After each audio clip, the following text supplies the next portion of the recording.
प्रभु यीशु मसीह के पवित्र नाम में आप सबों को नमस्कार। मैं सजीव भिलाईवाला। भजन 84 आयत 9। हे परमेश्वर, हे मेरी ढाल, दृष्टि कर और अपने अभिषिक्त का मुख देख। भजन लिखने वाला जब परमेश्वर को अपनी ढाल कहता है तब ये साफ है कि वो किसी हमले से बचना चाह रहा है। ढाल एक सुरक्षा का उपकरण है और ढाल का उपयोग युद्ध में किया जाता है। ढाल तब तक सैनिक को सुरक्षा दे सकती है जब तक वो सैनिक उसकी आड़ में रहे। अगर कोई सैनिक ये कहे कि मैं ढाल का मालिक हूं, ये मेरी ढाल है, और वो ढाल की आड़ से निकलकर बाहर खुले में चले जाए, तब ढाल वो सुरक्षा नहीं दे सकती जिसके लिए वो बनी है। वो सैनिक बेमौत मारा जाएगा। परमेश्वर को ढाल कहने वालों, उसकी आड़ में रहो। हम जो मसीही हैं अपने ईश्वर को अपना परमेश्वर कहते हैं, अपने परमेश्वर को अपना ढाल कहते हैं। अगर हम कहते हैं और मानते हैं तो हम उसकी आड़ में रहने की कोशिश करें। सिर्फ कहने से काम नहीं होगा। यूहन्ना की इंजील 15 अध्याय आयत 7।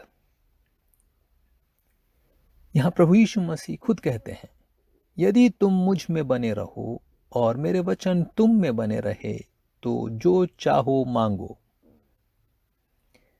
यीशु मसीह कहते हैं मुझ में बने रहो, परमेश्वर में बने रहो। कैसे बने रहना है, इस बारे में 4 आयत में लिखा है।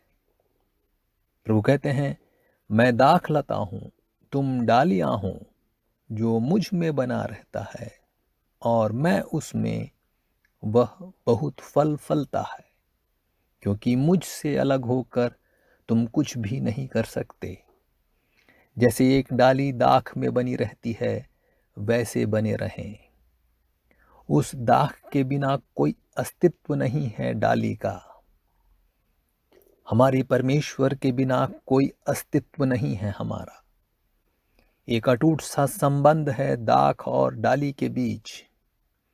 हमारे और हमारे परमेश्वर के बीच वो अटूट व्यक्तिगत संबंध बना रहे।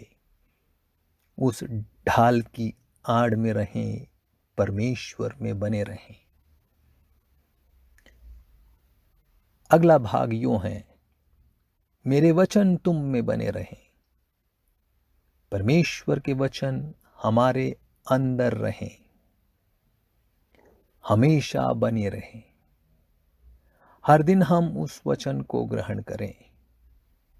ये वचन जीवन की रोटी है, ये वचन जीवन का जल है। ये जीवन की रोटी और ये जीवन का जल हमारे भीतरी मनुष्य को हर दिन खुराक देती रहे, हमेशा देती रहे, ताकि हमारा भीतरी मनुष्यत्व शक्ति और सामर्थ पा सके। परमेश्वर के लोगों, उसके वचनों में बने रहें, उस ढाल की आड़ में रहें, परमेश्वर में बने रहें। उसी अध्याय यानी यूहन्ना 15 के 10 आयत में यूं लिखा है, यदि तुम मेरी आज्ञाओं को मानोगे तो मेरे प्रेम में बने रहोगे। उसके वचन सिर्फ हमारे अंदर रहे ही नहीं, हम उन वचनों को माने भी, हम उसकी आज्ञाओं का पालन भी करें और उसके प्रेम में बने रहें। दूसरे शब्दों में कहा जाए तो अगर हम उससे प्रेम करते हैं तो उसकी आज्ञाओं का पालन करेंगे। परमेश्वर के लोगों, परमेश्वर के प्रेम में बने रहें, उस ढाल की आड़ में रहें, परमेश्वर में बने रहें। आज की दुनिया में एक मसीह पर इस संसार का हमला है, पाप का हमला है, शैतान का हमला है, और ये हमला हर क्षण होता है। अगर हमें बचना है और एक जयवंत मसीही जीवन जीना है तो परमेश्वर को अपनी ढाल बनाएं और उस ढाल की आड़ में रहें, उसमें बने रहें, उसके वचनों में बने रहें, उसके प्रेम में बने रहें। प्रभु हम सबको आशीष दे। आमीन।